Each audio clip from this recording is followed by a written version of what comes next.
Step 1, wake up, really gonna rise with the sun. Step 2, get some good, some food in you. Step 3, think real hard about what you wanna be. Step 4, everybody just do your thing. Wake up, today's gonna be a good day. Wake up, today's gonna be a good day. Wake up, today's gonna be a good day. Wake up, today's gonna be a good day. Wake up, today's gonna be a good day. Wake up, today's gonna be a good day. Wake up, today's gonna be a good day. Wake up, today's gonna be a good day. Yo, set your affirmations, aspirations. I got shit to do, the aftermath of preparation. Good food, good mood, blood in circulation. One step at a time, yeah, that's how you make it. Set a goal you control and the steps you take them. I try to pick one thought, have some concentration. And if I make a mistake, it's called education. I try to do this every day, call it replication. Wake up, today's gonna be a good day. Wake up, today's gonna be a good day. Wake up, today's gonna be a good day. Wake up, today's gonna be a good day. Wake up, today's gonna be a good day. Wake up, today's gonna be a good day. Wake up, today's gonna be a good day. Wake up, today's gonna be a good day. So life ain't easy, yo, I think there's a reason though. Ups and downs, just like every different season, yo. Sometimes I'm high, other times I'm barely breathing, though. I always gotta fight and hide from the demons, yo. Negative thoughts are poison, they rot. Head full of flies, so here come the clouds. They'll never stop unless I can swap all the bad for the good in my head when I'm lost. Yeah, so I'ma fake it till I make it. Positive thoughts are overtaken, I got patience. One day at a time is how you operate a cadence. A flow, you grow, you show yourself a foundation. Stay away from all the shit that causes temptation. I know that I like to do it cause it's sensation. I live my life in my head like a narration. Don't expect greatness, do my best, man, I'll take it. Wake up, today's gonna be a good day. Wake up, today's gonna be a good day. Wake up, today's gonna be a good day. Wake up, today's gonna be a good day. Wake up, today's gonna be a good day. Wake up, today's gonna be a good day. Wake up, today's gonna be a good day. Wake up, today's gonna be a good day. Wake up, really gonna rise with the sun. Step 2, get some good, some food in you. Step 3, think real hard about what you wanna be. Step 4, everybody just do your thing. Hi, Bullhorn Betty. Thank you for my shirt. Welcome to the Bullhorn Betty Kids Club.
And slid down so we can see a red suitcase right here for law enforcement if they're watching and you guys would like to come back here.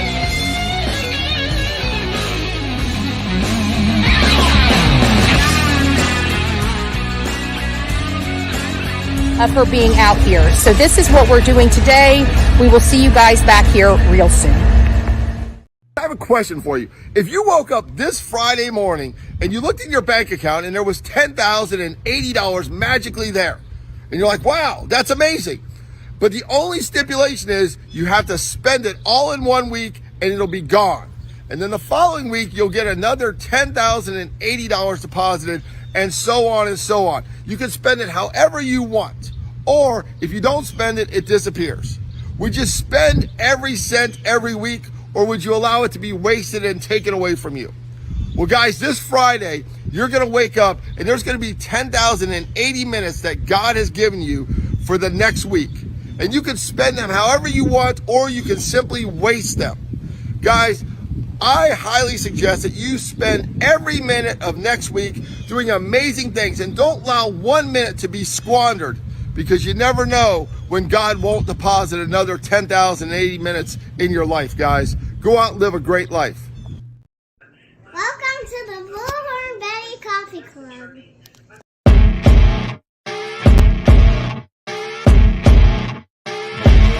As you wake up in the morning, you want to find the latest, greatest information about criminal cases and have an intuitive conversation about the suspects associated with these cases.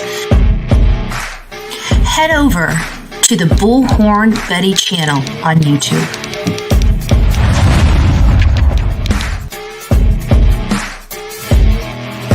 Get breaking news right here on the Bullhorn Betty channel. Welcome to the Bullhorn Betty Coffee Club. Enjoy your stay and enjoy your day.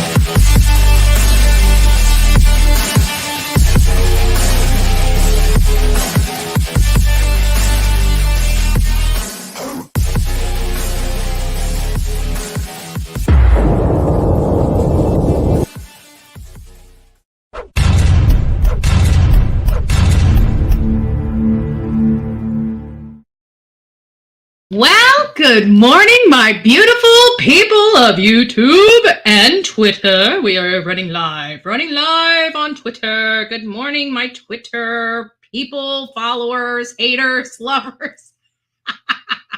Good morning. Happy Saturday, November 4th. Like, we're down to the wire. I hope you guys are getting ready for a little Christmas time, which is obviously, whether we like it or not, was shoved down our throat even during Halloween, right? So anyways, good morning, Sonia. The first to say good morning to the Coffee Club, followed by Turtle Gang. Nice to see you here. TD, Sunshine, Teresa, Gigi for life, Scott. It's all nice to see you, Teresa. Jean, it's nice to see you, love bug. It's nice to see you, honey.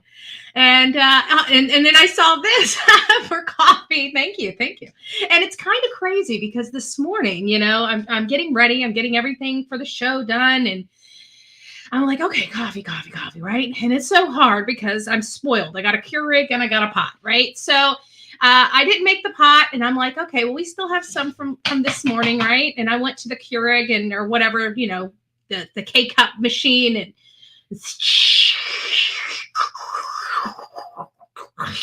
right. So we got coffee, and then I'm like, oh Lord, we start going live. Don't know if you guys can hear that. Sounds like the bottom of the barrel over here. So I may have to get up during this show for the first time in a really long time to make coffee.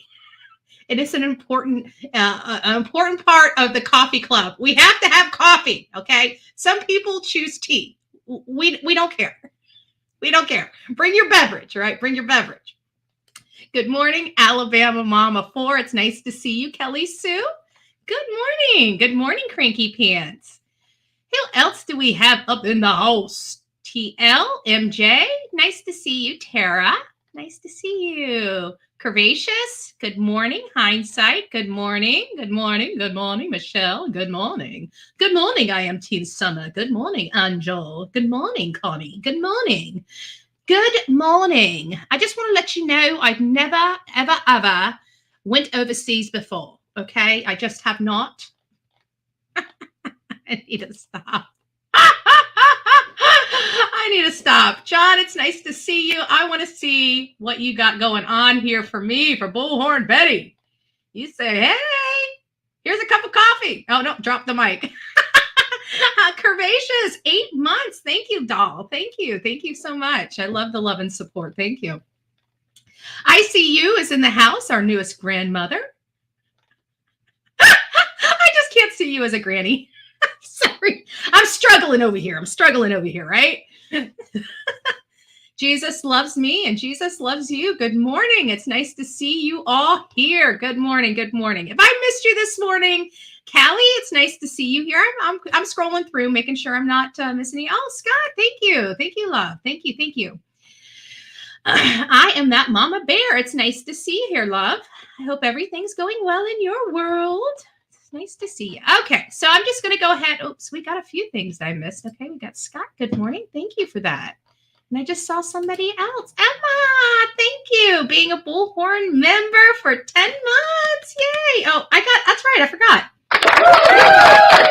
I got all these buttons to push and I forget to push the buttons. So thank you. Here, this is for everybody at the coffee club.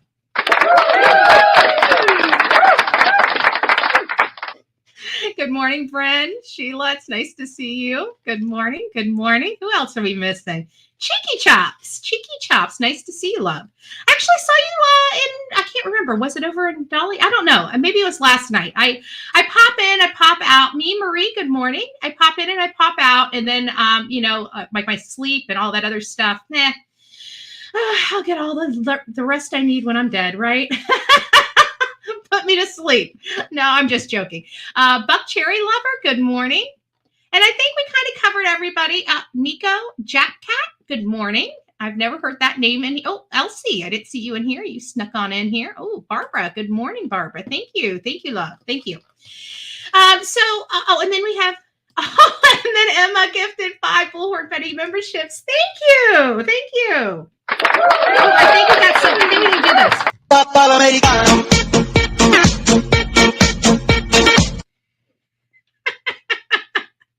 Thank you. If you guys got a Bullhorn Betty membership, don't forget to tell the person thank you, right? We love manners over here on the Bullhorn Betty channel. We sure do. We love manners. We love them, love them, love them. So it's good. Nice to see you, cool gamer. So getting on with kind of the morning this morning. So I've been, kind of scouring news. I've been scouring news. There's not a whole lot of national news breaking. I mean, when it breaks, right? When it breaks, and everybody goes crazy. But during these kind of slower times, like I said, no matter where you go in the United States, I would even venture to say around the world, no matter where you go, there's crime. There's no matter what city, state, you can be in the safest neighborhood and still be a victim of crime. It's everywhere, okay?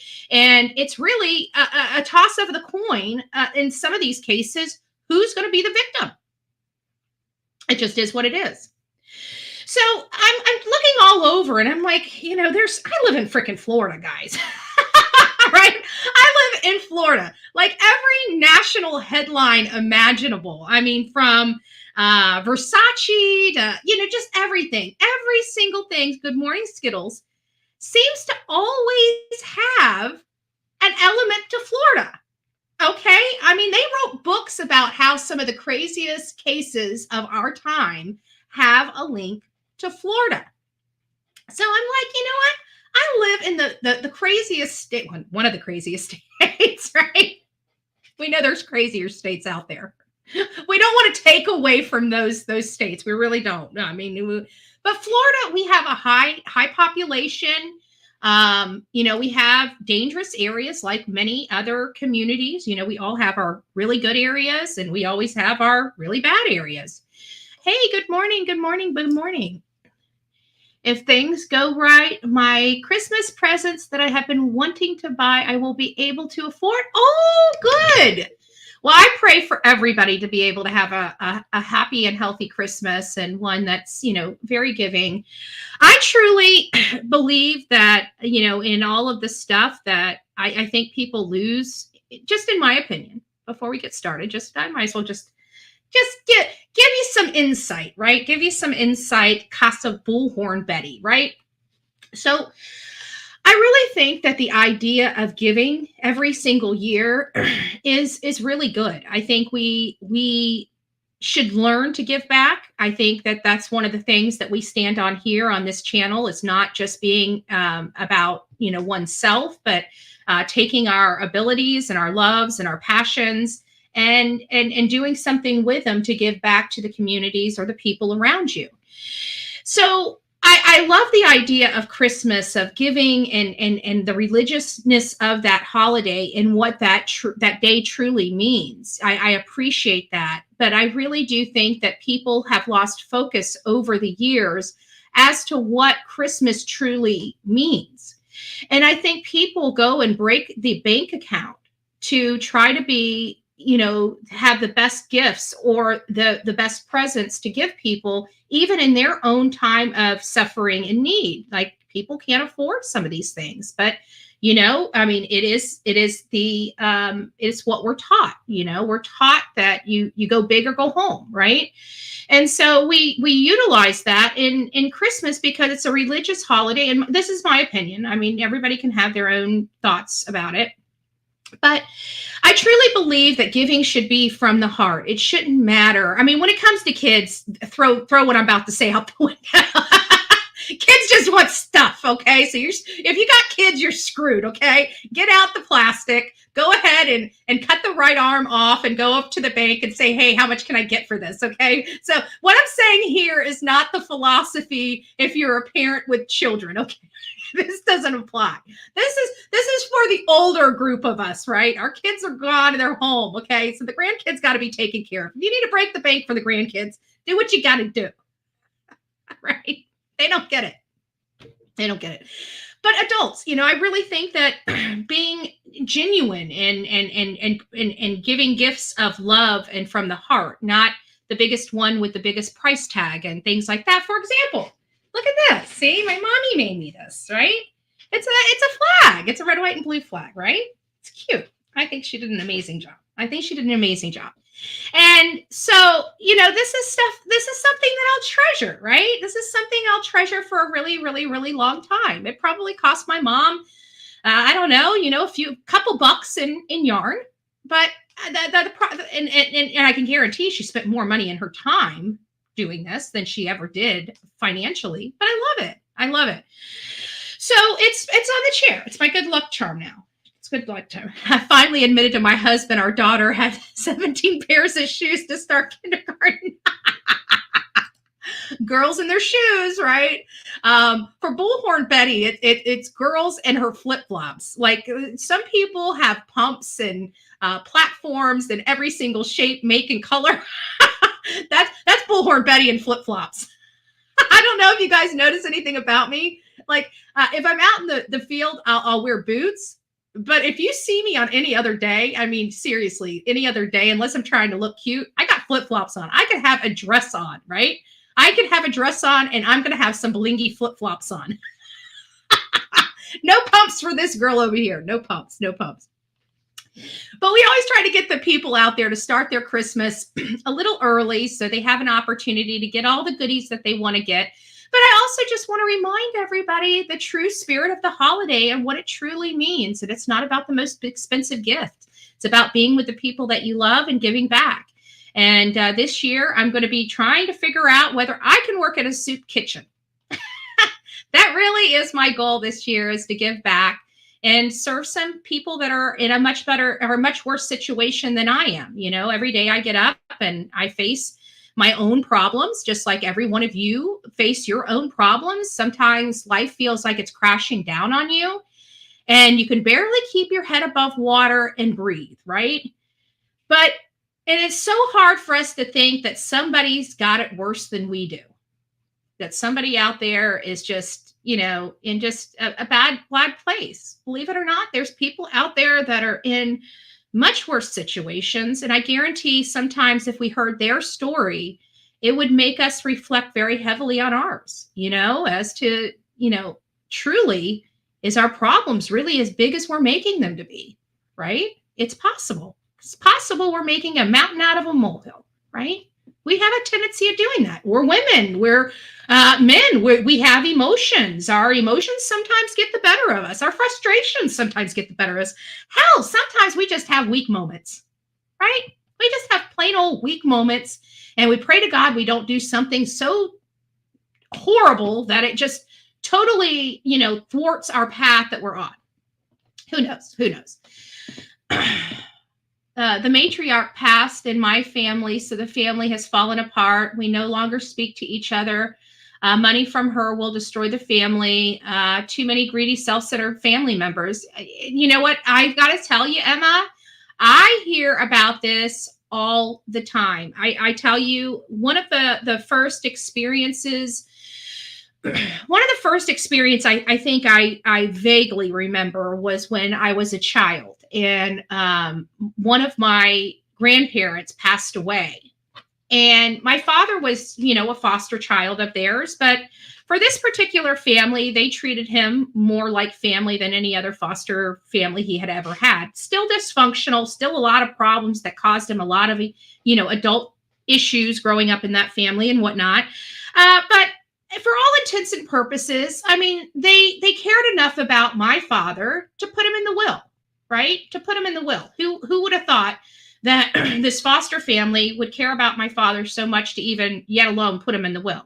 Now, during this time, in this era, if you guys don't know, I was raised with a silver spoon in my mouth. It didn't change the fact that I had a lot of dysfunction growing up in my family. It just means that we just had a little bit more money than most to have the dysfunction in our family, right?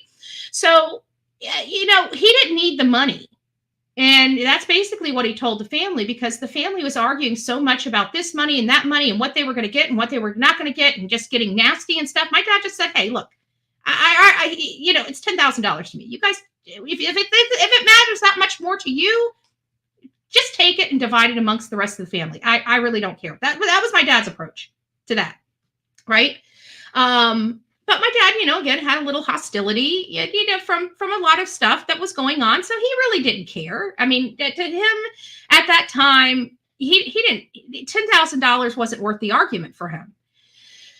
So that wasn't really too awful bad for my family. But I got to tell you, when my best friend Nick passed away, him and my friend Shantae, they were dating for several years. They were getting ready to get married.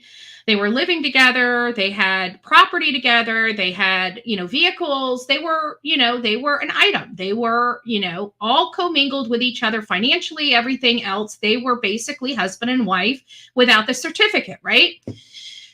Well, he had a blood clot that ended up making it to his lung, and he lost his life way, way, way too soon.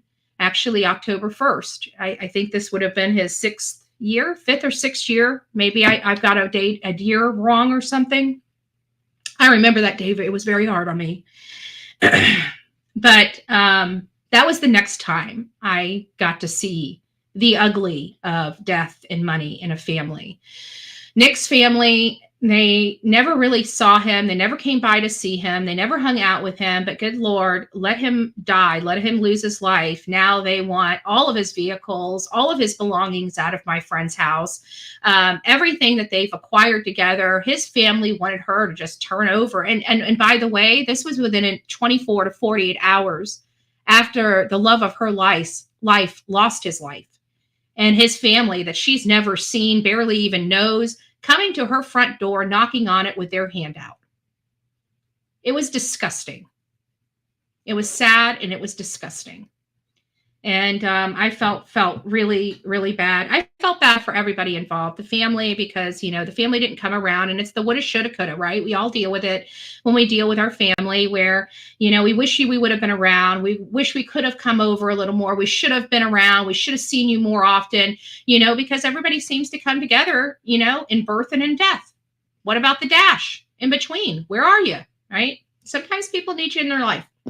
All right, so we've redirected this whole entire conversation over to a more, but I get it. I've seen it myself. I'm sure somebody in this audience, many people in this audience probably has their own story, their own experience of how ugly death can be. We always hope that our family, if something happens to us, comes together, not tears apart. And so just take that for what you will. Take that for what you will. Before I get on just too much, going down this, I wanted to take a few moments just to touch on Michael Monkey Vaughn. I received, I don't know where it came from. I can't even find it. But we know that the charges against Sarah Wandra early on, related to Michael Monkey Vaughn were dropped. And it kind of caused this, I don't know, maybe firestorm or something like that across social media, being concerned as to why Fruitland Police Department dropped the charges against Sarah Wandra. We were all kind of just really concerned. We were really concerned that maybe the evidence isn't there. And now we're kind of getting a bigger picture. But somebody had posted and I tried to open it, and I don't know if it was the old information about them dropping charges against her or if it was new. So I'm like, wait a minute. I know Sarah Wandra is in jail, and I heard that she had just gotten convicted. So I'm like, where did this post come from? I still can't find it again, but I did read it, and it was in that day's notifications. So I looked into it, and come to find out, it sounds like not only is Sarah, but Stacy was also convicted of crimes unrelated to Michael Monkey Vaughn. So this idea that they've dropped charges, even if they have dropped charges, please don't get discouraged, because I truly believe that they were just trying to buy some time so they can truly investigate this case.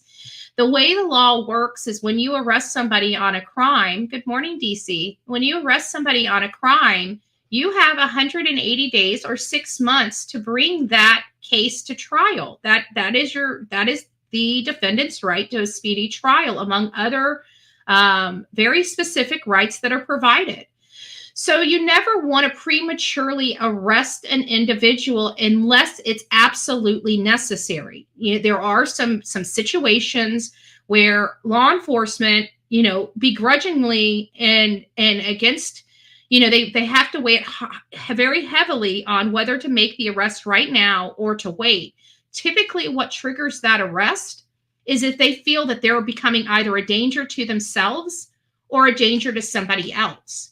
And when that happens, typically that is when they move forward for their arrest, whether they're ready or not. If they have enough to make that probable cause arrest for whatever it is, and they think you're about to go do something stupid, they're definitely going to go out there and do that. Now, what did you say, Trixie? JLR posted it. Let me go back up here. What did he post? Because I'm coming into the middle of a conversation. I really like this channel. Been watching it for almost a year. Everyone is so nice. Oh, thank you. I'm so happy to hear that. Well, Jesus loves us all. That's definitely true here. People changes convicted of. I'm just trying to make sure I'm not missing any. I'm really trying to get better at trying to read some of the comments here if possible. Sometimes it's hard.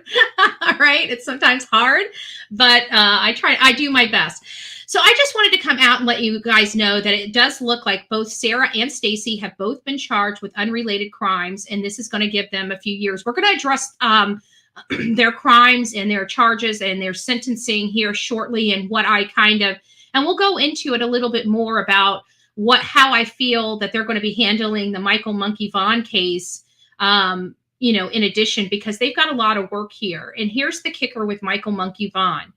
Shortly after he disappeared, but before anybody even were aware of the Wandras being potentially involved with this young boy's disappearance, they took a trip. And they took a trip to, I believe, Texas. And that's what they said online. We personally don't know if they took that trip. We just assume they did because they talked about it. I can tell you that Sarah and Stacy presented weird and behavioral changes, just walking with God, just weird stuff that they really seem to kind of go overboard with after Michael Monkey Vaughn disappeared. So there's a lot of behavioral stuff with them, both of them. We know that there's two other people out there, Brandon Shirtliff, as well as Adrian. I remember his last name, but Adrian Lucen, maybe something like that. We know there's two other people out there related to that case that aren't behind bars. So I don't know what's going to go on with them, or at least we don't know that they're behind bars. We'll check that out as well. Sonia is saying 250, and she will be giving away a free Bullhorn Betty shirt.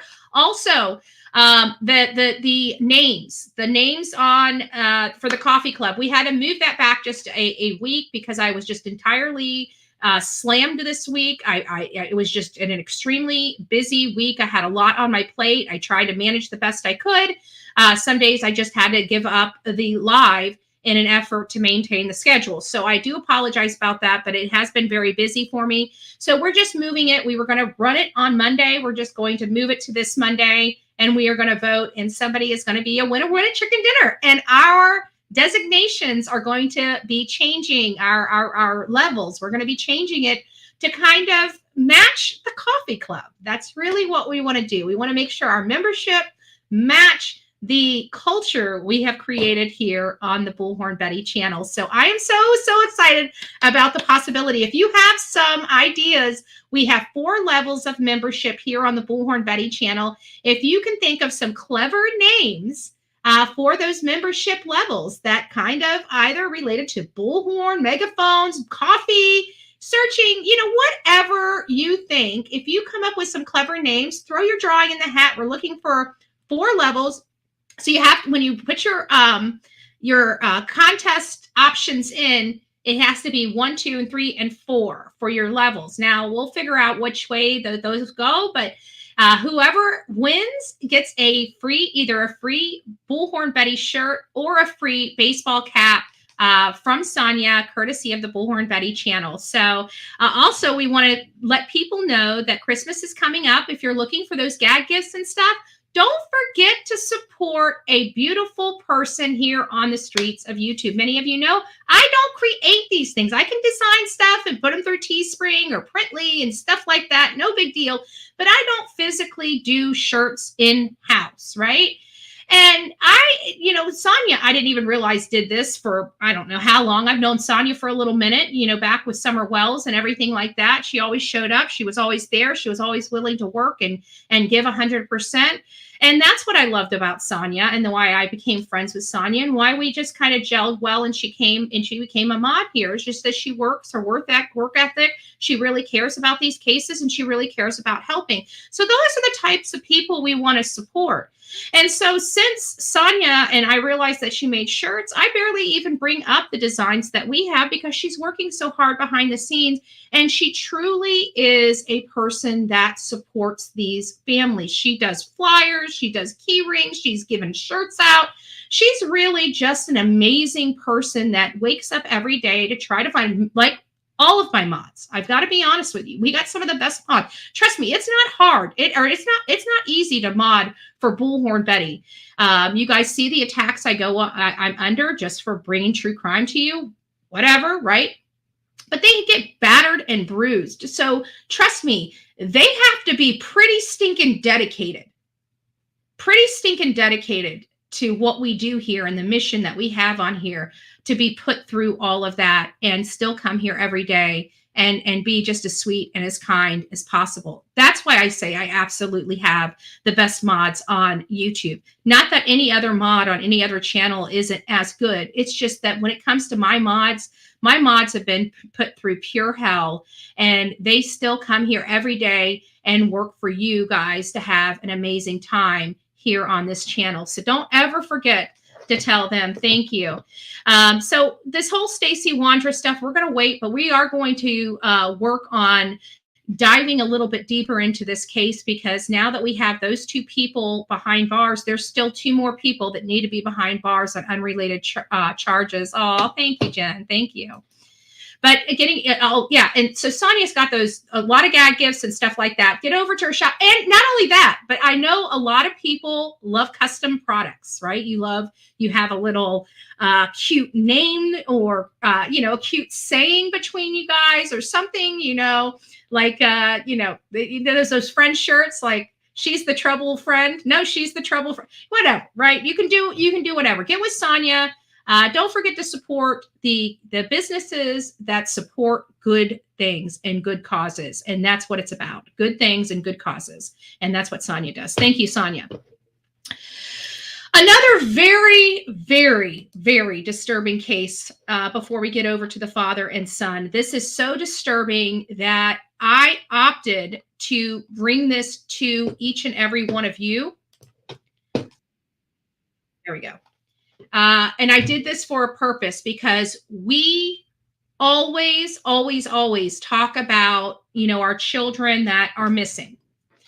And we talk about how I need to do better, right? I'm open and honest that I need to do better with these teenagers, the teenagers that run away. And I express on my channel all the time why it is so important for these teenagers that run away. I always wait a day or two when it comes to teenagers, because you never know if they're just going to turn around and go back home. And it's a lot of time to do research and get these names out there and stuff like that. Not that they're not important. Not that everybody's important. But if I have a 2-year-old child that has, a suspect in a vehicle versus a, 17-year-old child that is off with her boyfriend, I'm going with the 2-year-old kid that needs our help, that we know we have a vehicle and an abductor. So those are types of things that I have to weigh. But I also say that our runaways are so at risk for HT, ST, all of those things. They are absolutely at risk, and even more so because they accidentally put themselves, and I shouldn't say accidentally, because there's no accidents. They make poor decisions. We need to start labeling these things appropriately. Accidents are things that you did not intend to happen. They are accidents. You pull out of your driveway and hit the mailbox. That is an accident. You willfully, intentionally getting your stuff together, walking out of your home and running away from home, that is not an accident. That is a poor decision. But our children that run away from home are equally in danger. In this case, if this doesn't express how dangerous it is, I don't know what will. It's bad. It's bad. This was a teenage girl. Just bad. That's bad. Oh, let me get over here. A man facing charges accused of kidnapping and sexually assaulting a 12-year-old girl. The alleged victim telling police she was able to escape after the car she was in crashed. Local 10 crime specialist Bridget Matter is live in Hollywood with the disturbing details. Bridget. Okay, so this is, again, this is directly here from Florida, but this is very disturbing. Very disturbing. Terrifying ride this was for this young girl. She was snatched from a CVS pharmacy parking lot. She was then forced into a car where she was with that suspect driving around Broward County when officers say he was molesting her. And while that was happening, that car ended up crashing here in Hollywood. She was able to bail out of that car, escape, run into this gas station and call for help. Hollywood police arrested 44-year-old Shane Taylor after he was accused of kidnapping a girl. And I just want to clarify this in case this article doesn't have it. It wasn't one of those things where he just snatches her. I mean, he does kind of, sort of, but it's not that. So she ran away from home and she made it to the CVS store. And this guy here says he's going to take her to the FBI and basically puts her in the car, but he doesn't. He drives right past the FBI building. And this guy's from North Carolina. And he took this child and tried to say he was going to help her and did not. This is the kind of stuff that I talk about all the time with our young kids, putting themselves into a situation. And this right here, this is why I chose this story, is because this is a prime example of how easily it's done. This girl ran away from home for whatever reason, whatever's going on in her family. And while she's out there, this is the animal she meets. Sexually assaulting her through Broward County. It started at this CVS off State Road 7. The police report says the victim, who's under the age of 13, was outside when Taylor, quote, grabbed her by her arm and forced her into the front passenger seat of his vehicle. That is when the terrifying ride began. Detectives say Taylor inappropriately touched the little girl. She told police, quote, he put his hands under the victim's shirt, touching her breasts. Investigators say she was locked inside the suspect's car for hours. At one point, he drove her to the FBI building in Miramar. The report says he stated that all I was trying to do was help her. He then admitted to taking her to the FBI building, but they were closed. The young girl told detectives while he was touching her, he crashed his car near this Shell gas station off Hollywood Boulevard. That's when she was able to escape, and Taylor was arrested. He appeared before a judge. Sir, when you do bond out, I'm ordering no victim contact, no contact with minors, no return to the location. That suspect facing a slew of serious charges, including kidnapping, molestation, and sexual battery. We're live in Hollywood. So there you have it. If that doesn't show you that our runaway children put themselves in harm's way, I don't know what will. Our children they do stupid stuff. We understand that they just do stupid stuff that put them in jeopardy. And we pray to God, we pray to God that the jeopardy that they put them in is something that they can survive. But this could have been a very serious situation. I mean, that guy, he looked like he could do some damage, and I keep wondering what her fate would have been if she had been in that car. This could have been a situation where we're looking for this young girl, and boom, we find her in a field. We've seen this. How did he know she was a runaway? I think she was up there. I think he was talking to her. The whole snatching of her arm and stuff like that. I think when he realized that she ran away from home, he used that as the catalyst to get her in the car, to grab her and say, look, you need to go to the law enforcement. You need to go back home to your mommy and daddy, that type of thing. And then she realized very quickly that he was not trying to help her. He was trying to help himself. She gets out of the car and tells law enforcement that he is a weird, sick P word that ends with O and has a edo, a Pieto, right? So she knew she was in a bad situation immediately, but at that point it was too late. It was too late for her. And that guy came from North Carolina. His excuse for being here is that he came from North Carolina to look for work. Well, now he doesn't have to worry about it because he is now, we're giving him 3 hots and a cot. He does not need to worry right now with his job. Way to go, guy. At the expense of one of our kids. Let me see if I can get this to refresh because I want you guys to hear this. This is going to be coming up to our next story. And this is the father that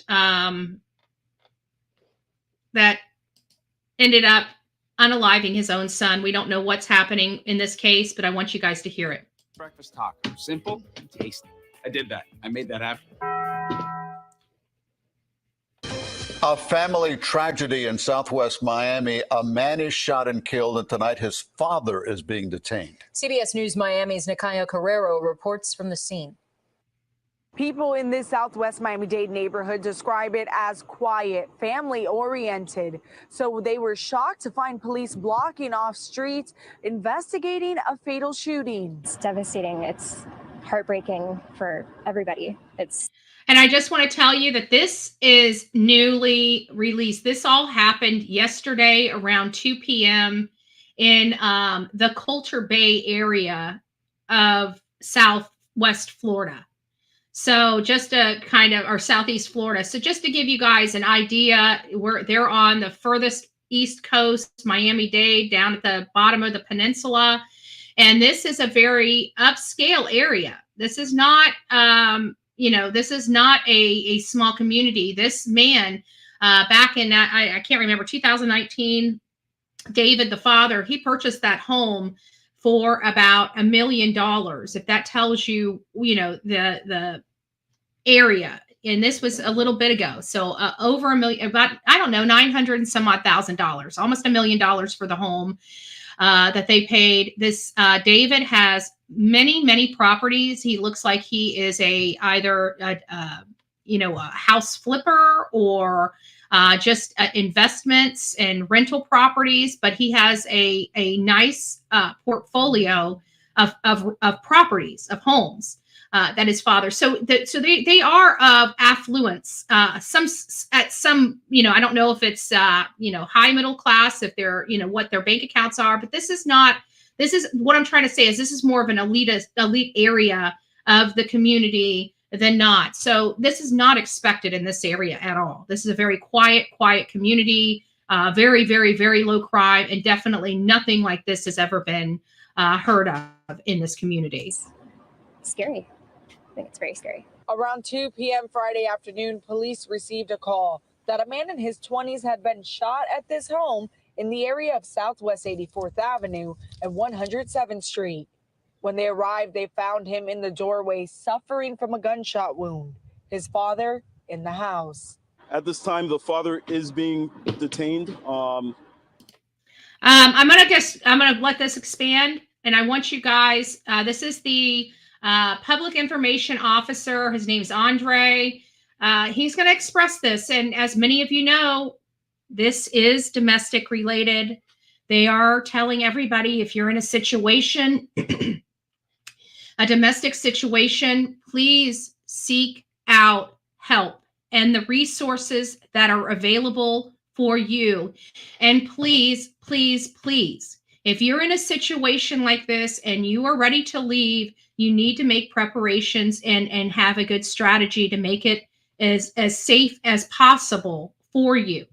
There are resources in your community just for those things. If you don't know what those resources are, you can always reach out to bullhornbetty@gmail.com. I will find your government, your local city and state resources that you can use to help you get out of any type of dangerous situation. The issue is with this particular case is this public information officer is going to express the domestic violence aspect of this. But in all fairness, I can't determine who was the aggressor. Was it the father or the son? In a situation like this where we hear of a family of affluence and that has money, we look at the children, and in many cases, you have a situation where families came from nothing and made something of themselves, and they never want their children to struggle or suffer, and they remove those experiences from their kids that made them successful unintentionally because they just want to give their children every opportunity to succeed. This could be a situation where, and I don't know, it's one of two situations. There's two people here. There's a father and there's a son, and there's a domestic violence scenario here, underlying domestic violence scenario. So we don't know who the aggressor of that domestic violence is. Is it the 20-year-old or is it his father? In many of our situations, we learn that these kids that come from affluent families or people with money have a tendency to overindulge in, say, narcotics or other types of substances because their family has money in it. This is our time. So I don't know if that's the situation. I can say that the son seemed really good. He went to college. People at the college knew him, and we're going to get over to his school and stuff like that. So I'm really at odds here who the aggressor was. Was it the father or was it the son? But I have to think that no father would ever want to injure their son. So there was definitely something, I feel, that made the father have to use lethal force against his own son. But again, it could be completely opposite because you're going to listen to this and they're not going to give us information on who the aggressor was in this situation. They're just not. So we're just going to have to wait to see, unfortunately. Pending interview, and he is also the person who... Okay, let me go back. Suffering from a gunshot wound. His father in the house. At this time, the father is being detained, pending interview, and he is also the person who called 911. Based on preliminary information, detectives say they believe this is a domestic-related murder. All persons involved with this murder have been detained. People living in the area stood by and watched as the police processed the scene. They say a shooting. So I want you guys, which I'm pretty sure you guys, I don't know the situation, still should never kill someone, but I think a lot of older people are having trouble with these younger people hanging on these phones and being seemingly lazy all the time. That could have played in it very much. That could very much have played into this very scenario, but we don't know that for a fact. What I can tell you is it appeared like this family was normal. And that's what's so scary to me, is that nobody in this community knew that anything was going on with this family. The kid was in school. Hold on a second. Let me see what school he was in. Okay, so he went to FIU. And I don't know what FIU stands for. Florida. I don't know. Let me see if they have. I don't know what college that is or what university is, but he went to FIU, and it says slain FIU student was likely a victim of domestic violence in Miami-Dade. So even with that article, they're basically alleging that the father was the aggressor.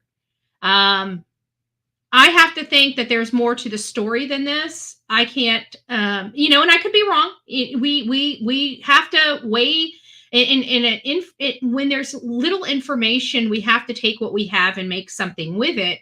But it doesn't just mean that we just take what we have and just make something with it. It has to be reasonable. Thank you. Florida International University. Thank you, Mary. So he was a Florida International University student.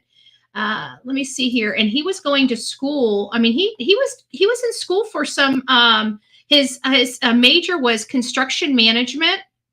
So it looks like he was going to, be building homes or managing the construction of homes.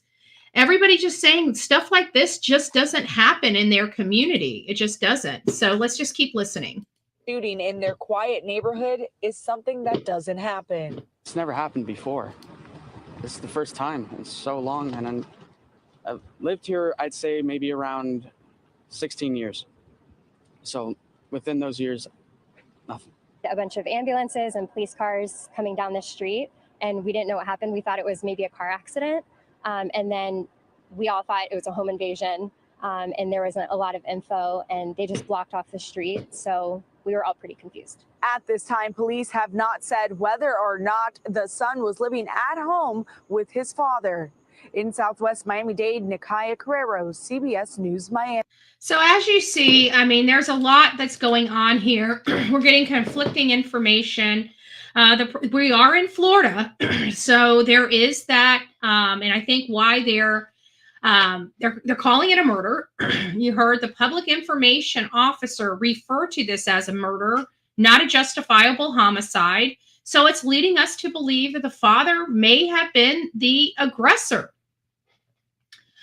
I have to think that there's more going on here. What was going on at this time? Is this a Paul Murdaugh type of situation? Did the son do something that was going to jeopardize the father? Are we going to learn that this father is a con artist? Are we going to learn that he scammed people? That that he is some type of family annihilator? Or is this where the father is so overbearing and so controlling that when his son refused to do what his father said, his father opens up a gun, and starts shooting? I don't know. To me, this is, I feel like there's more here, because I don't see a father just shooting and unaliving his own son without good cause. But we deal with a lot of crazy people, right? We talk about a lot of crazy people. Just because they have money doesn't mean the crazy goes away, right? But I just feel like there's more here. And that kid, he was a good looking boy too. He just didn't seem like he was that of one with problems. But we don't know. We don't know what's going on. And I can tell you that right now we probably won't. This is the information that I've got. Let me see if they'll play. Let me put this up. Give me just a second. Let me see if this is going to play something. I may have to refresh this one. It's just kind of the name of the game. Give me just a second. Actualización de software. Listo. Hora de celebrar. Para más información sobre cómo mantener su seguridad y la de sus seres queridos en Internet, visite cisa.gov/Secure World. I think this is a family tragedy in Southwest Miami. Okay, that was the same. That was the same. I think that's the same one. Let's just listen. A man is shot and killed, and tonight his father is being detained. CBS News Miami's Contreras reports. Yeah, that's the same one we just watched, so I'm not going to worry about that. This is where it happened at right here. So it's all the way down here in the Cutler Bay community. So they are of a good, good location and whatnot, but still lots of unknowns,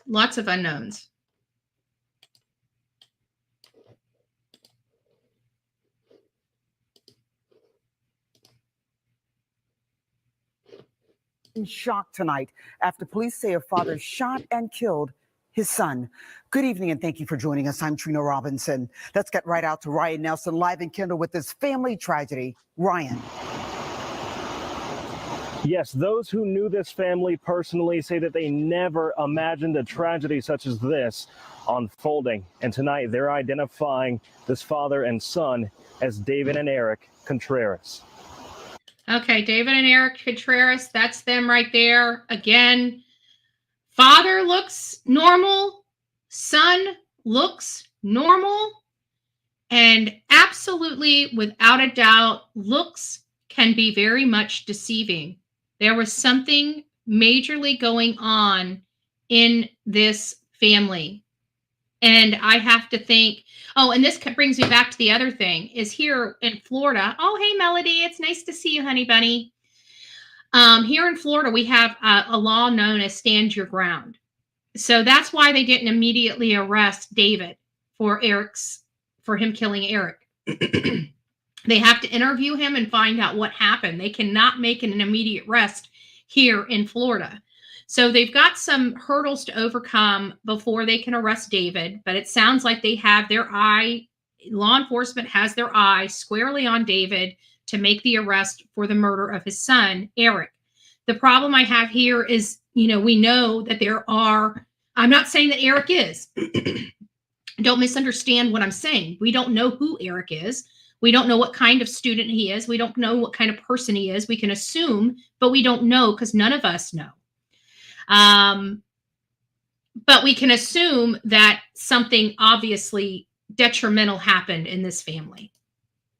NBC6 has learned 52-year-old David Contreras is the Southwest Miami-Dade father accused of shooting and killing his son, 21-year-old Eric Contreras.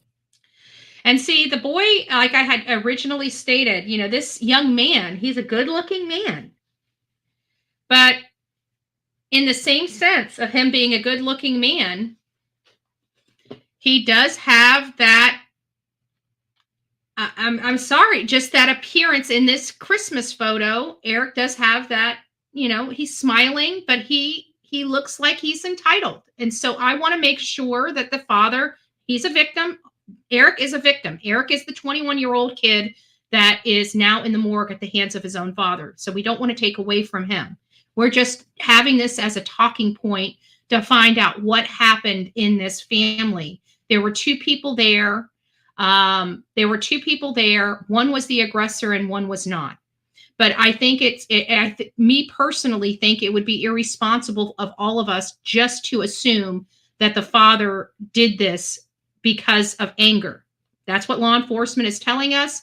But let's just see where the information leads. That's all I'm trying to say, Mary. I'm not trying to blame the victim in any way. I'm just trying to say there are more things here. You can see them. And we will talk about the reality and the truth of this case, whether it's uncomfortable or not, because that's what we do. We look at all aspects of it. And we don't not go down one path because it's an uncomfortable path to go down. Law enforcement has to go down that uncomfortable path. We have to go down that uncomfortable path. So, and it's just for the holistic of this case. And I just want to put that out there for everybody. When we talk about these cases, some of the things I say is not a direct result. It's just that we have to talk about it because it's an aspect that will be talked about it from law enforcement. As uncomfortable as some of these things are that we talk about, it's not my opinion. I'm just throwing stuff out there to get your brains thinking of possibilities. And that's really and people misrepresent why I do some of the things I do. It's because we need to look at these avenues. We need to look at them. And even as crazy as some of this stuff sounds, right? We look at it, we say, you know what?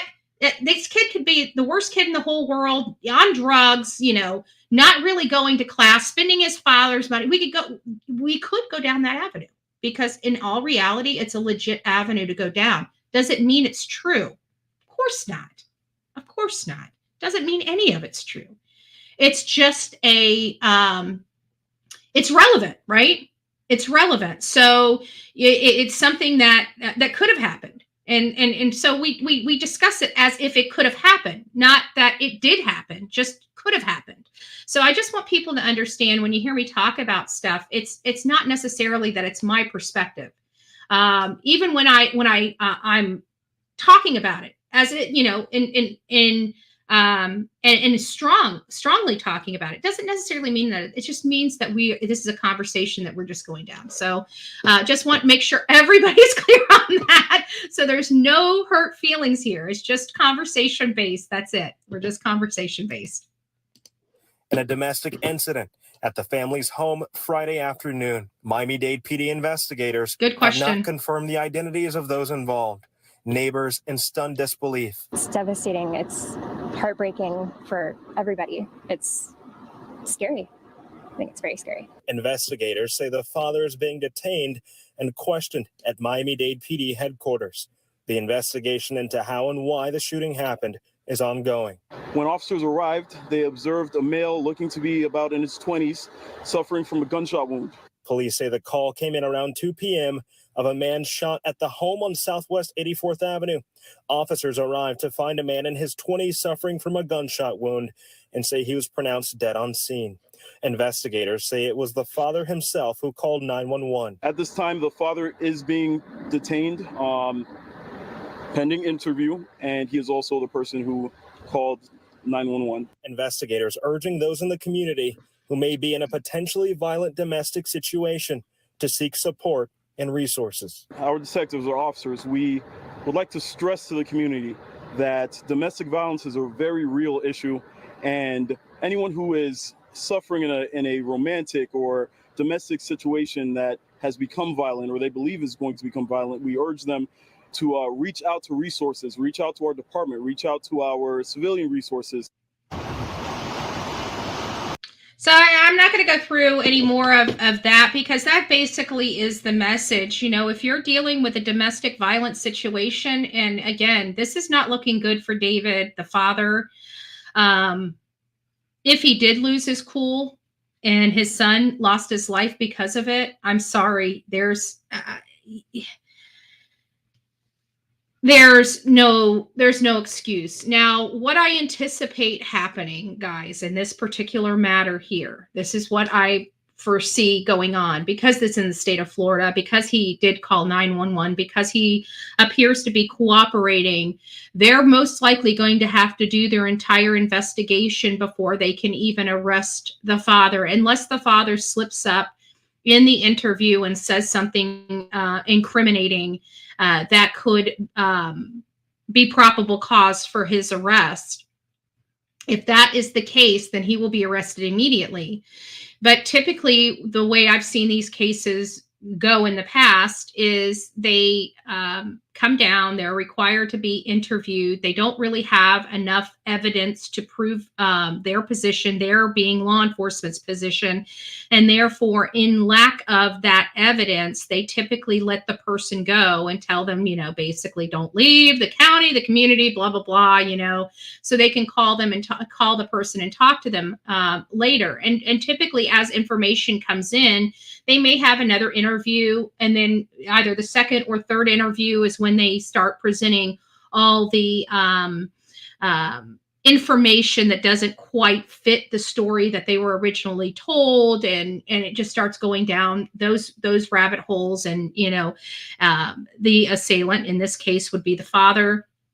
At some point will have to come to realization that they understand his story better than he's saying it. If that's the case, this may be a case, and this is why I'm just cautioning. It's not to victim shame for the son. It's also to state that we don't know what happened at this scenario, and I don't want people feeling being misled. This very well, we don't know the facts. This very well could have been something that the victim himself may have.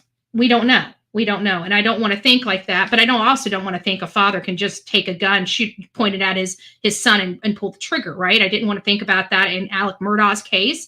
I don't want to think about that in this case. I don't want to look at parents in that light. It's hard, just like I don't want to look at kids in that light.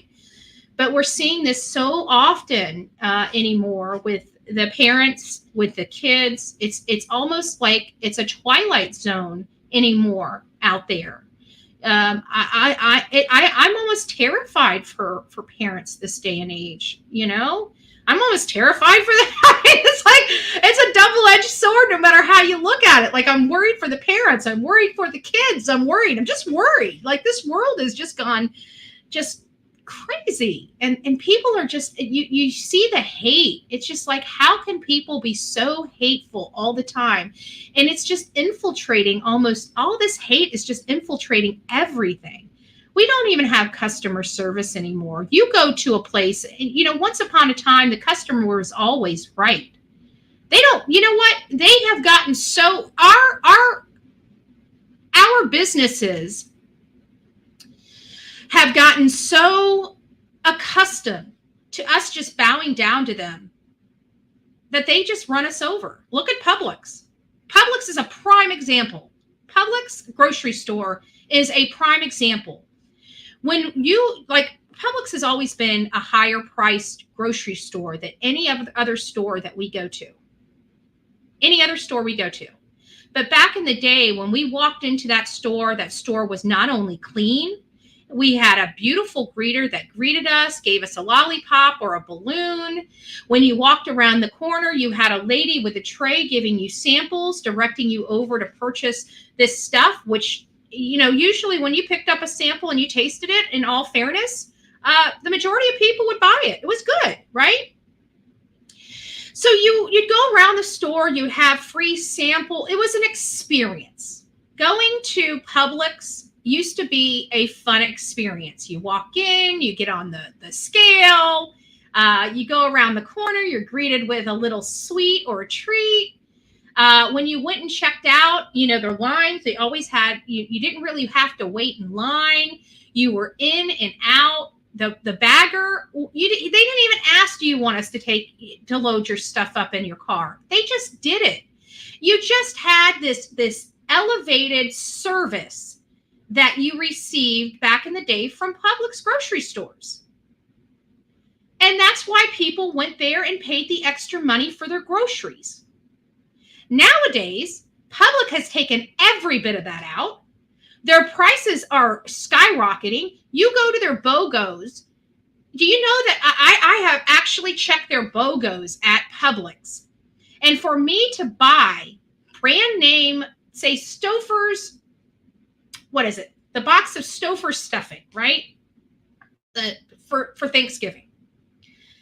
$4.99 at Publix for a box of Stouffer's stuffing. I go to Walmart and I can pick up 2 boxes for $1.99 each, still saving myself $1 full on 2 boxes at Walmart or any other store around here except Winn-Dixie, right? Any other store around here, from Save-A-Lot, Aldi's, Walmart, you just don't get the service that you once did with Publix. And now Publix is still charging those high prices that you used to didn't mind paying for, because you had all this extra service in their store. And people that wanted that first class service went to Publix to get it. Well, nowadays, Publix ain't no different than Walmart. So I have to check my stuff out. I don't get greeted by a person. I don't get really help. If I have to find something in their store, I've got to go track down an associate all the way in the back of the store just to get help to find out where some gravy is. So the services went down, and I have a funny feeling over the next year, Publix is going to start struggling. If they don't bring the service back to their store, they are going to struggle, because who can afford those prices anymore? People pay those prices for the service. Now what are you paying for?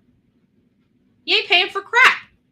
You know what you can do? Go to Walmart and save yourself $50 each and every trip, because that's about what it saves you on a basket of groceries by going to Walmart as opposed to Publix. And that's on your BOGOs. You'll still save $50 every trip by going to Walmart. But then, that's if you fill your bag up. Now, some people are like me, and they go in there and they just get a few, items like onions, potatoes, some meats and stuff like that. My bill, I would probably save maybe $4, right? It's just me. So the families of 4 is where you save it. The families of 4. Okay, now that I'm done with my tangent of Publix, let me move on to Verizon and Apple products. Oh, and Spirit, right?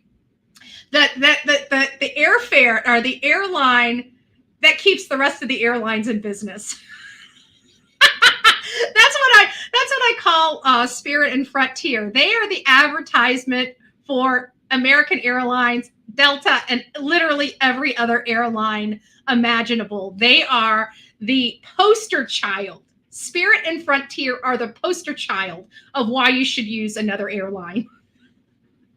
I got to tell you, they've sold more Delta plane tickets, because I know I don't fly Delta, but now I do, right? I've always thought Delta was entirely too expensive, but you go and dance with Spirit a couple times, you're gonna say, I love Delta. I love Delta. I love Delta.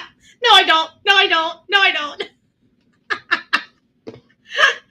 Oh, gas station, checking oil, tires, and washing. Oh, nice. I got to go get the oil change. I've been so lazy. I need to get the oil change. So we're going through this whole case with the father shooting the son. And I even did an update this morning to see if there was any other information that I could ascertain as to what's going on with the father and son. And quite frankly, nothing's really come out outside of the story breaking where the father, shot the son. Now, again, the son's 21 years old. We're not talking about a child.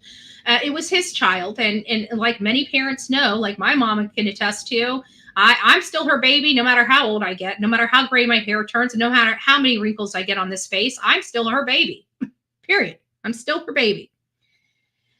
And I don't know. It's when I see situations like this where you have a family that comes from money, I always step back and say, what led this family to this point?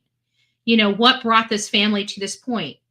And sometimes it's just as simple as the 3 issues that I find in very despicable scenarios that bring this type of conclusion. And that's drugs, alcohol, and violence. It can be 1, it can be a combination, it can be 2. But every single case that we come across, one of those 3 things are involved.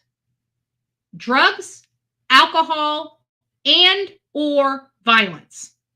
And if you've been on my channel long enough, you know for a fact that those 3 are brought up on this channel a lot, and we talk about it. We typically refer it to what? When we're talking about families that have committed crimes on their own children or their family members. We started talking about it back when Summer Wells was going on. And then we had Serenity McKinney. And then we had Harmony Montgomery. Remember that? Serenity McKinney has been found. Harmony Montgomery has been designated as deceased. And we're still waiting for Summer Wells. Those are the three girls. And all three of those girls had the same type of story. Drugs, alcohol, and violence. All three of those girls. Many tried to tell me early on in all three of those cases that they were HT'd or ST'd. And I said, no, they weren't. People got mad at me because I refused to listen to that. And one by one, Serenity McKinney was found. And law enforcement learned what happened to Harmony Montgomery.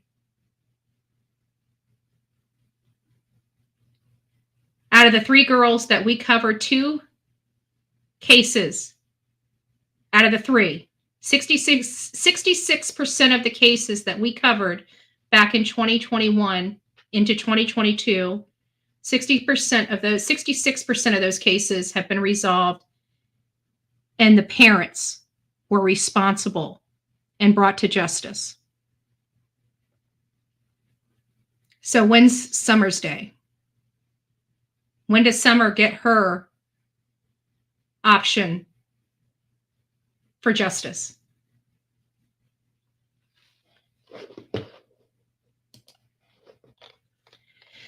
All right. Hands of his own father. Tonight, we're learning more about the young victim. Local 10's Cody Weddle is live in Southwest Miami-Dade with the family tragedy. Cody. And Calvin and Nicole, Miami-Dade police remain on this scene at this hour. They have been here since 2 this afternoon. That's when they say they received a call from a man saying his son had been shot. Miami-Dade police responding to this home near Southwest 106th Street and 84th Avenue at around 2 Friday afternoon, finding a man shot dead. They observed a male looking to be about in his 20s, suffering from a gunshot wound. There's going to be a person advising he just shot his son at 10703 Southwest 84th Avenue. The call to 911 came from that man's father, according to police. They found him waiting for them in the doorway. He has now been detained for questioning. Sky 10. You guys got to pay attention. He has been detained. Detained means that they can hold somebody up to 48 hours without charging them with a crime. 48 hours without charging them with a crime. It's called detaining. This is a strategy that's used in a lot of law enforcement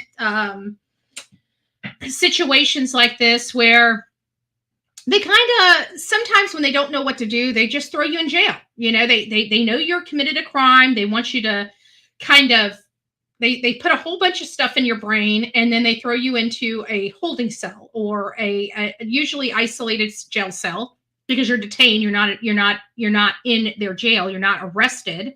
So they can't put you in there with other arrested individuals, because if something happens to you, they're liable. So this person's going to be most likely in a cell by themselves. And most likely, now, not all the time, depending on the situation, depending on the state, depending on where they're at. But I digress. I don't think he's going to be in general pop. He's being detained. They could keep him up to 48 hours. There's nobody that says that they have kept this man up there. That there's no report saying that the father is still at the jail. As of last night, they were detaining him to question him.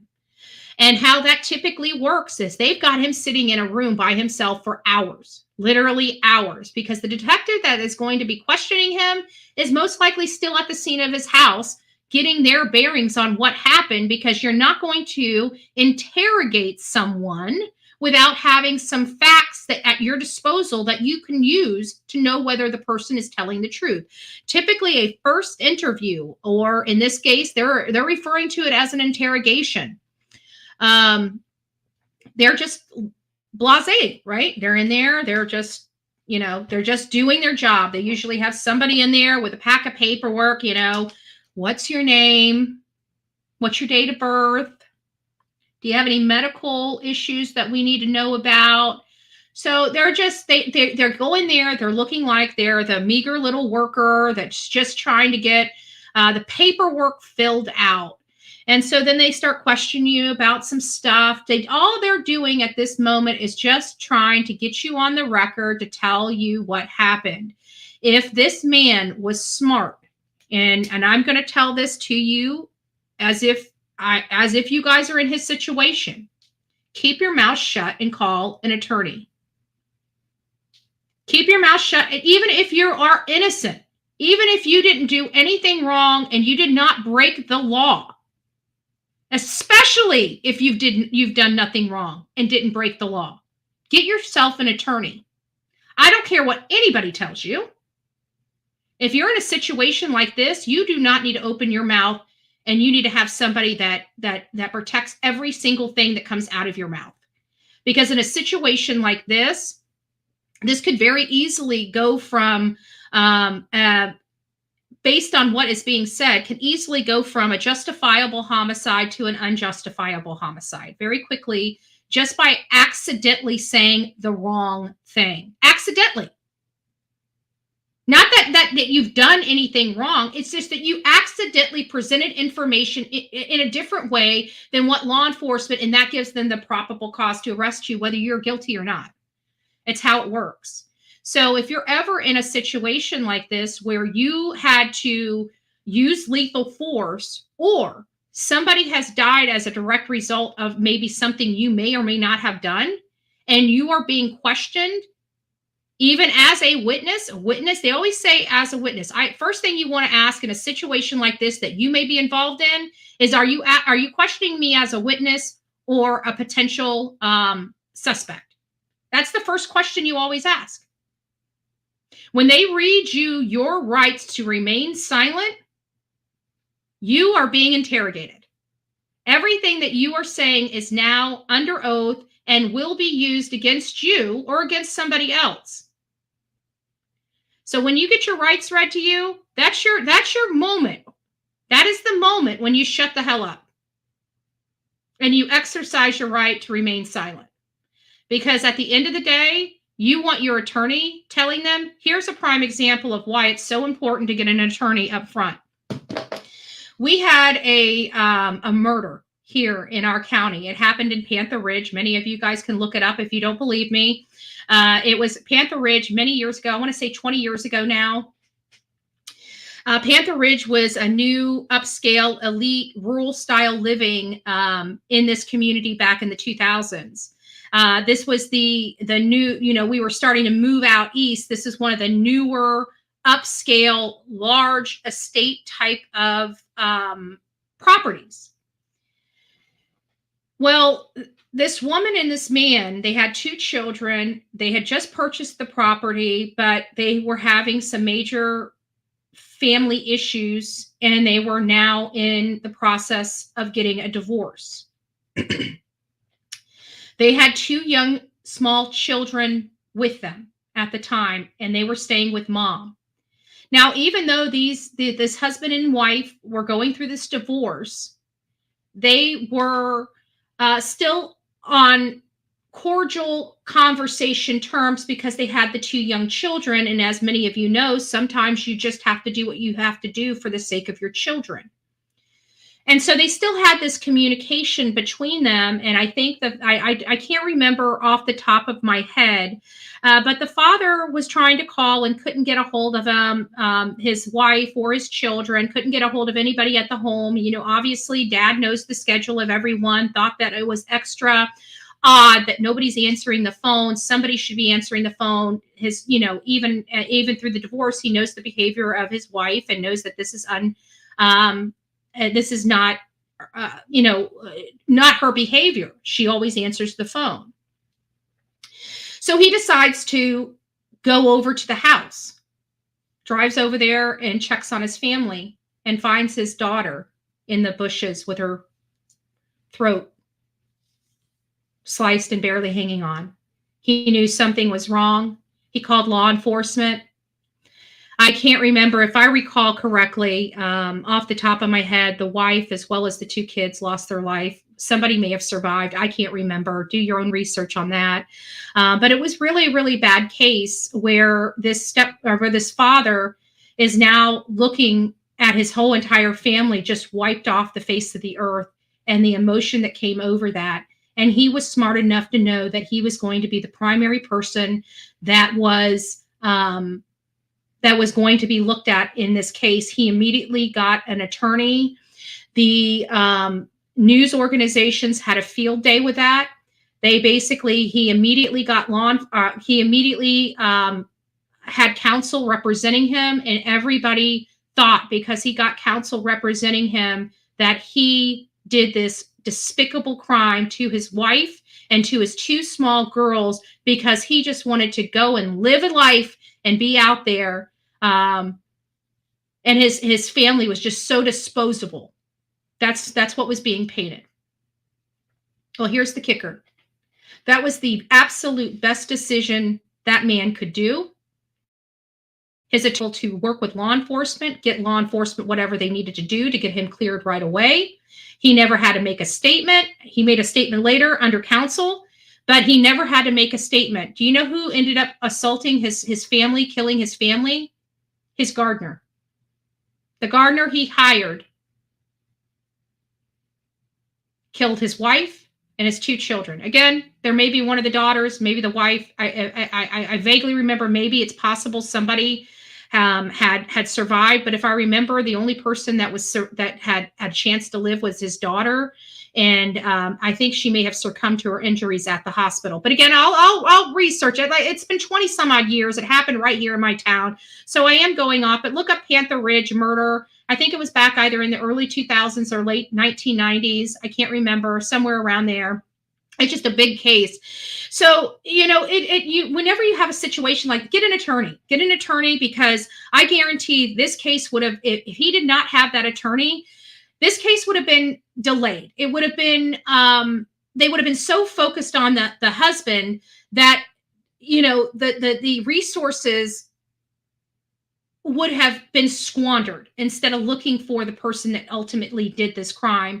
It was ultimately the gardener. The gardener has been sentenced to life in prison. This was really one of the worst cases, I think, that I can remember in this county in a really long time. That's when people talk about, crime in our community, a major crime, that is the one that kind of comes to my brain as being the big story of my time in this little town. And overhead the scene, a man seen in the back of a police cruiser as officers investigate. Preliminary information is leading detectives to believe that this may be a domestic related murder. Neighbors say a family had recently moved into the... Okay, what does that mean, domestic related murder? So the evidence is leading them to believe that this is a domestic related murder. If evidence is leading them to believe that, then what kind of evidence would lead them to believe? So we're looking at maybe digital texting. It sounds like the dad and the son were in the house arguing, and it escalated. This is one of those situations where we didn't know where the son was. Did he? We hear stories saying they don't know if the son actually lives with the father or in that house. Just that the son was deceased and shot by his dad, and his dad calls 911. What caused that? Was this an internal fight that just got so escalated that somebody was going to get hurt? We just need to step back here. There's more to the story. I'm not saying that the ending's not going to be the exact same, dad did it. I'm just saying that we have a habit of jumping to conclusions really, really soon and not getting all the information. I can tell you the information here is not looking good for the father. However, I feel there's more to the story, and I want the whole truth, right? I want the whole truth, not the half truth, the whole truth. The home, people seen entering the front door late Friday. The neighborhood described as family oriented. It's pretty scary for something like this to be happening. It's a really quiet street, quiet neighborhood. and nothing like this really happens around here. Officers shutting down several blocks of Southwest 106th Street Friday evening as their investigation continues. Domestic violence is a very real issue, and anyone who is suffering in a romantic or domestic situation that has become violent or they believe is going to become violent, we urge them to reach out to resources. And I think that's going to be the messaging for us too. If you are in a situation where you are being violated, listen, a lot of people think, in my opinion, that domestic violence is physical altercation. How many believe that domestic violence is only physical altercation? Put a 1 in the chat. If you believe there's more to it, put a 2 in the chat.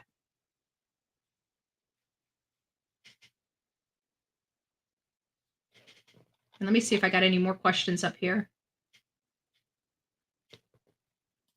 Yeah, that's it. That's it. And that's the point I'm trying to make. No customer service. No customer service anymore. Like they have taken us, their customers, so for granted that they can sell us garbage. We complain about it to return it. We're treated like crap. And they're still getting our money.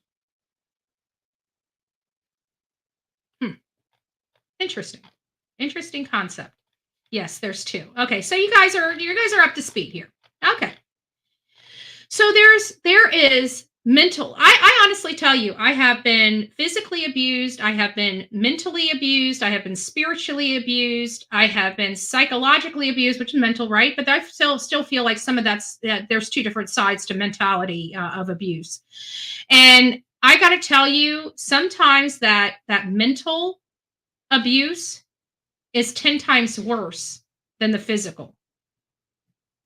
So is his dad constantly telling him, you're worthless, you're never going to make it, you're doing it wrong? It's possible. It's possible. It's possible. This father has a lot of explaining to do. And again, I didn't want to offend anybody here about, Eric, us having to talk about, some of the things related to Eric. Again, he's a victim. I truly believe he's a victim. It's not, and I want you guys to understand, it's not that I truly believe that boy did anything. It's just, this is a true crime channel. And sometimes we have to go down the paths of saying, could he have done it? Yes, he could have, but did he? No, he didn't. So it's not, we're not trying to beat up or shame any victim on this channel. I think that many of you know my heart and soul, and I would never do that. But it's still stuff we have to talk about. And sometimes it's the ugly part of the cases we have to talk about, that the victim could possibly be the aggressor. Oh my gosh, how horrible. You're right, how horrible. But we want to make sure that at the end of this, if that's not the case, that's disputed and that's proven that he was not the aggressor. So I understand sometimes it's one of those balancing things, and sometimes you can say just something, not present it the right way, and it just sets everybody off and everything like that. But that's not the situation. We are true crime, and we're going to go down every single avenue because we either have to prove it or disprove it. I think law enforcement in this particular matter is giving us clear indications that they believe it was the father that was the aggressor. They believe the father murdered his son. That's what law enforcement is saying to us. That's what law enforcement is telling us but in between the lines, that he's got some problems. So just to be fair about it, I really truly don't think Eric had anything to do with it. He looks like a good looking kid. He looks like he was working to try to make a better life for himself. 21-year-old, going to college to be construction management. Sounds like he was kind of even following maybe partly in his dad's footsteps. It's just ultra sad. And if his father did this unprovoked, his father's going to need Jesus. There's no winners in stories like there's no winners in any of our stories. Let's be honest. The only time we ever feel like we're winning is when someone comes home and someone comes home safe. Let's be honest. Our days are grim, right? But when we hear things like Charlotte Senna, it propels us forward. Like, every single day, nothing ever works. But it did for Charlotte. That one person That one person. And that's all that matters, right? Because sometimes it's all about just that one person that we can save. We may have to go through 15 unalives to save that one, but just that one matters. That one matters. So, all right, guys. Well, I hope you guys learned something about this case a little bit. I've got to be honest with you. I might take a trip down to this area, and not today, but I think maybe by Monday. I think I might go down to the Miami area just to get I just feel like there's more here to this story, and I want to be on the right side of the story, and I just feel for the son. I feel for the family. I feel for the friends. I feel for his the people he went to school with, the people that loved him and hung out with him, that got to talk to him every day. We don't know if this kid had a girlfriend. I have to imagine. I mean, he was a good-looking kid. He probably had a girlfriend, somebody that he was looking at, spending the rest of his life with. All of that cut short. Every bit of that cut short. And then we find out the person that cut that short was his own father. So there's a lot going on here. I'd like to be accurate with this story, but right now we just don't have a whole lot. That's about all the information we have. 2:00 yesterday, shots were fired. Dad called 911. Son died on the scene. Law enforcement's not bringing charges until they have an interview. It sounds like they probably had an interview this morning in wee hours of morning. It sounds to me that law enforcement is making a clear directive that they believe that the father murdered his son in a domestic violence situation. That is what we're hearing. That is the facts as we know them. So I'll keep digging and seeing what we can find, guys. I just want to say thank you for being here. Happy Saturday, everyone. I hope you guys have some plans. I hear the United States is starting to get a little colder out. And so I've been hearing a lot of people are staying in with some warm beverages and some snuggle stuff, right? We want our snuggle stuff. Now, I'm here in Florida, which means like I'm rocking 98 degrees out, like around. Oh, do you guys like that? Remember, I couldn't figure out what we're going to say. We're going to rock it out with our coffee beans out. There we go, right? There we go. We're going to rock it out with our coffee beans out. Trust me, you don't want the other one. The other rendition I have of that. It would make our pastors blush. It would make our pastors blush. Yes, it would. Yes, it would. This is a big shout out to our prayer squad. We have a lot of people that come to this show that are very religious. They pray a lot. They're preachers. They're pastors. They're people of faith. Not all of us are people of faith, right? You guys know I am. I'm not a Bible thumper, but I believe there's good, and I believe that we need to testify as much as we can. But there's a lot of people struggling right now. There's a lot of people around this country, around this world, people in our chat, even Bullhorn Betty. Right? Even Bullhorn Betty. Bullhorn Betty's not immune to problems. I'm a real human being. Ouch, right? So I deal with all this stuff too. And I always believe in the power of prayer. So I'm literally going to be throwing this onto your shoulders. My prayers in our audience, I'm throwing this on your shoulders. If you guys could say a prayer of strength and healing to everybody struggling, Don't forget our beautiful Emma, our mod Emma. She really hasn't been in here because she's been dealing with a lot. She's been dealing with multiple surgeries. We've got the real Me Too dealing with surgeries. We've got Sonia dealing with, her sister. We have other people in our chat that are just dealing with life and how rough life can be. Don't forget to pray. Sometimes we need to pray for our enemies more than we need to pray for ourselves. And that's the messaging today. Pray for your enemies today.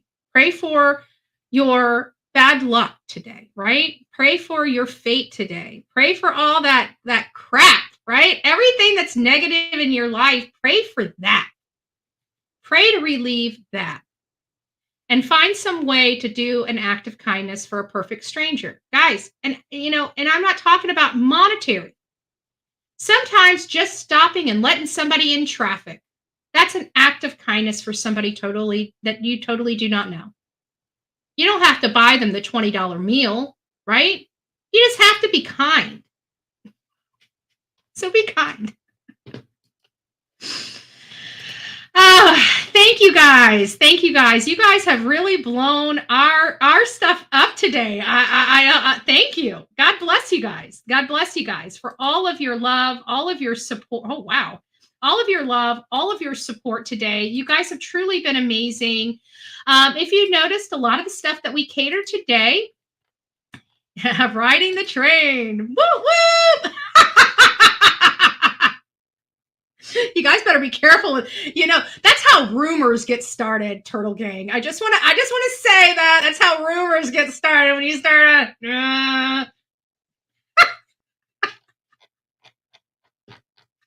I should stop. But again, guys, thank you for everything. I hope you guys learned something. There's a lot of stuff going on around here, but as you notice, I'm focusing kind of a little bit on Florida. I feel like Florida's a little crazy, and why we haven't. We got some cases going all over the world. We're not going to stop. We're not going to stop traveling the country. Period. We're not going to stop traveling the country. But I've got some major cases right here in the state of Florida, and so starting next week, we're going to start attacking those cases. We're going to start diving into those cases. I'm going to start being in Florida for just a little minute because I can't get too far away from Florida. So I'm sick of sitting here. This is not the design of our channel. I'm not a armchair detective. We get out in the field and we make some noise and we bring attention to cases and we look at them and we dive into them and dissect them. This whole last year, we have not been, and went to a few cases, near many as we should have, period. Near many as we should have. So this year, 2024, we're going to refocus our 2023 goals and we're going to get out there. So we're going to be broadcasting live from someplace else. Not tomorrow. But I have a funny feeling Monday morning, I'm going to wake up here. And then by Monday afternoon, I'm going to be there. So we've got some things coming up. Several South Florida cases we're going to be covering. Several really crazy South Florida cases we're going to be covering. This is going to be one of those cases because this is interesting and I just can't understand how there's something here. How does a father shoot and kill his son? How does that happen? I for the life of me, I can't figure out how that happens. Each passing day, it gets a little harder and harder, to look at humanity the same way again. Like I know there's just there's more beautiful people out there than there are despicable people out there. But boy, do the despicable people sure know how to reign, right? They sure do know how to reign. And we just need to flip that. We need to start seeing more beauty in the world than hate. I think that really needs to start changing. All right, guys. Well, it has been amazing. Thank you so much for spending your Saturday with me for a couple hours. I couldn't be happier. Lots of bad stuff going on, but let's just hold out. Once there's a time and a place to point fingers, there's something more going on with this story, and I just can't put my finger on it. And it's hard because I don't know what it is. And it's like, I want to know. I want to know what it is. I want to know what it is so I can properly educate you guys on this. And that's the type of information I'm not going to get until I'm down there. So that's where we're going to be, right? All right, guys. I love you. God bless. We'll see you at church tomorrow, 9:30. Church. Let's rock it out with our coffee beans out. I love you. God bless. Take care. Don't forget to be fearless. If you see something, say something. An ounce of prevention is worth a pound of cure. And until next time, please be safe and kind to one another, especially in the box below. God bless.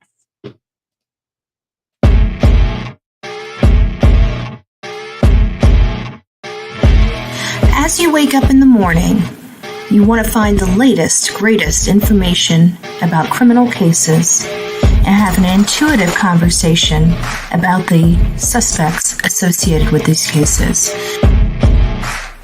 Head over to the Bullhorn Betty channel on YouTube.